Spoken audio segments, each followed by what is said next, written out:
ഏറ്റവും പുതിയ news അപ്ഡേറ്റുകൾക്കായി channel subscribe ചെയ്യുക. ഇഡിക്കും ബിജെപിക്കും കനത്ത തിരിച്ചടിയായിക്കൊണ്ട് കേജ്രിവാളിന് ജൂൺ 1 വരെ ഇടക്കാല ജാമ്യം സുപ്രീംകോടതി നൽകിയിരിക്കുകയാണ്. 50 ദിവസത്തിന് ശേഷമാണ് കേജ്രിവാൾ പുറത്തിറങ്ങുന്നത്. കേജ്രിവാൾ ജാമ്യത്തിനു വേണ്ടി കോടതിയിൽ ഹർജി നൽകിയിരുന്നില്ല. പകരം തന്നെ അറസ്റ്റ് ചെയ്ത ഇഡിയുടെ നടപടി തെറ്റാണെന്നും അത് റദ്ദു ചെയ്യണമെന്നാവശ്യപ്പെട്ടാണ് സുപ്രീംകോടതിയിൽ ഹർജി നൽകിയത്. എന്നാൽ കേജ്രിവാൾ തിരഞ്ഞെടുക്കപ്പെട്ട മുഖ്യമന്ത്രിയാണെന്നും തിരഞ്ഞെടുപ്പ് നടക്കുവാൻ പോകുന്ന സാഹചര്യത്തിൽ അദ്ദേഹത്തിന് തിരഞ്ഞെടുപ്പ് പ്രചാരണത്തിന് വേണ്ടി സുപ്രീംകോടതി സ്വയമേ ഇടക്കാല ജാമ്യം അനുവദിക്കുകയായിരുന്നു. ഡൽഹിയിൽ മെയ് 25-നാണ് ഇലക്ഷൻ നടക്കുന്നത്. എന്നാൽ രാജ്യത്ത് ഇലക്ഷൻ പ്രചാരണം അവസാനിക്കുന്ന ജൂൺ 1 വരെയാണ് സുപ്രീംകോടതി കേജ്രിവാളിന് ജാമ്യം നൽകിയിരിക്കുന്നത്. അദ്ദേഹത്തിന് ഡൽഹി ഇലക്ഷന് ശേഷം ഹരിയാനയിലെ മറ്റ് ഇലക്ഷൻ നടക്കുന്നിടങ്ങളിലും പ്രചരണത്തിന് പോകുവാൻ ഇതിലൂടെ കഴിയും. ഒരു രക്തസാക്ഷി പരിവേഷം ഉത്തരേന്ത്യയിൽ കേജ്രിവാളിന് ലഭിക്കുമെന്ന ഭീതിയിലാണിപ്പോൾ ബിജെപി. രാഷ്ട്രീയമായി ആം ആദ്മി പാർട്ടിക്ക് വലിയൊരു നേട്ടമാണിപ്പോൾ സംഭവിച്ചിരിക്കുന്നത്. ലോക്സഭാ ഇലക്ഷനിൽ കേജ്രിവാളിനെ പ്രചരണത്തിൽ നിന്ന് ഒഴിവാക്കുന്നതിനായി നടത്തിയ നീക്കമാണ് അദ്ദേഹത്തിന്റെ അറസ്റ്റ് എന്നാണ് ആം ആദ്മി പാർട്ടി ഡൽഹിയിലും മറ്റ് സംസ്ഥാനങ്ങളിലും ഉന്നയിച്ചിരിക്കുന്നത്.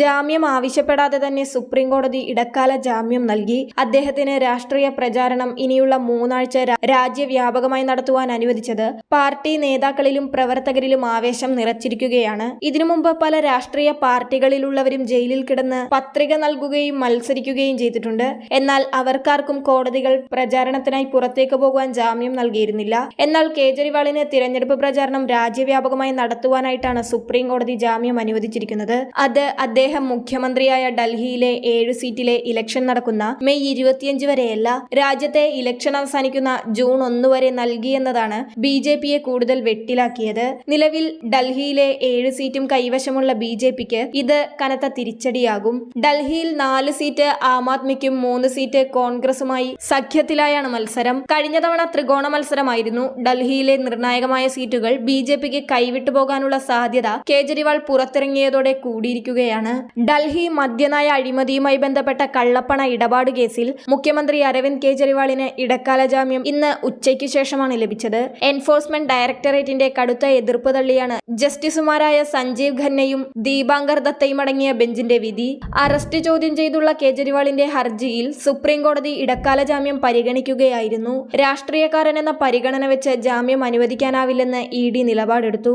രാഷ്ട്രീയക്കാരൻ എന്നതല്ല, ഓരോ വ്യക്തിക്കും അസാധാരണ സാഹചര്യങ്ങൾ ഉണ്ടാവാമെന്ന് കോടതി പറഞ്ഞു. കേജ്രിവാൾ ഡൽഹിയുടെ തിരഞ്ഞെടുക്കപ്പെട്ട മുഖ്യമന്ത്രിയാണ്. തിരഞ്ഞെടുപ്പ് കാലമാണ്. ഇതൊരു അസാധാരണ സാഹചര്യമാണെന്ന് കോടതി ചൂണ്ടിക്കാട്ടിയിരുന്നു. കേസിൽ അരവിന്ദ് കേജ്രിവാളിനെ അറസ്റ്റ് ചെയ്തതുവരെയുള്ള കേസ് ഫയലുകൾ ഹാജരാക്കാൻ ഇഡിയോട് കോടതി ആവശ്യപ്പെട്ടിട്ടുണ്ട്. സുപ്രീം കോടതി ഇടക്കാല ജാമ്യം പരിഗണിക്കുമെന്ന് വ്യക്തമായതോടെ ഇഡി പുതിയ സത്യവാങ്മൂലം സമർപ്പിച്ചിരുന്നു. തിരഞ്ഞെടുപ്പ് പ്രചാരണത്തിനുള്ള അവകാശം മൗലിക അവകാശമല്ലെന്നാണ് ഇഡി നിലപാടെടുത്തത്. കേസിൽ അന്വേഷണം ഇഴഞ്ഞു നീങ്ങുന്നതിനെ കോടതി ചോദ്യം ചെയ്തു. 2 വർഷമെടുത്താണ് എന്തെങ്കിലും ഒരു പുരോഗതി ഉണ്ടാകുന്നത്. പ്രതികളോടും സാക്ഷികളോടും കൃത്യമായ ചോദ്യങ്ങൾ ചോദിക്കാതെ ഇഡി വളഞ്ഞ വഴി സ്വീകരിക്കുകയാണെന്നും കോടതി വിമർശിച്ചു. കേസിൽ കേജ്രിവാളിന്റെ പങ്ക് പിന്നീട് വ്യക്തമായതെന്ന് ഇഡിക്ക് വേണ്ടി additional solicitor general SV Raju പറഞ്ഞു. തുടക്കത്തിൽ കേജ്രിവാളിലായിരുന്നില്ല ഫോക്കസ്, പിന്നീട് കൂടുതൽ കാര്യങ്ങൾ വെളിപ്പെട്ടു. ഗോവ തിരഞ്ഞെടുപ്പ് പ്രചാരണത്തിനിടെ കേജ്രിവാൾ 7 സ്റ്റാർ ഹോട്ടലിലാണ് തങ്ങിയതെന്നും ഡൽഹി പൊതുഭരണ വകുപ്പ് ഇതിന് ഭാഗികമായി പണം നൽകിയിട്ടുണ്ടെന്നും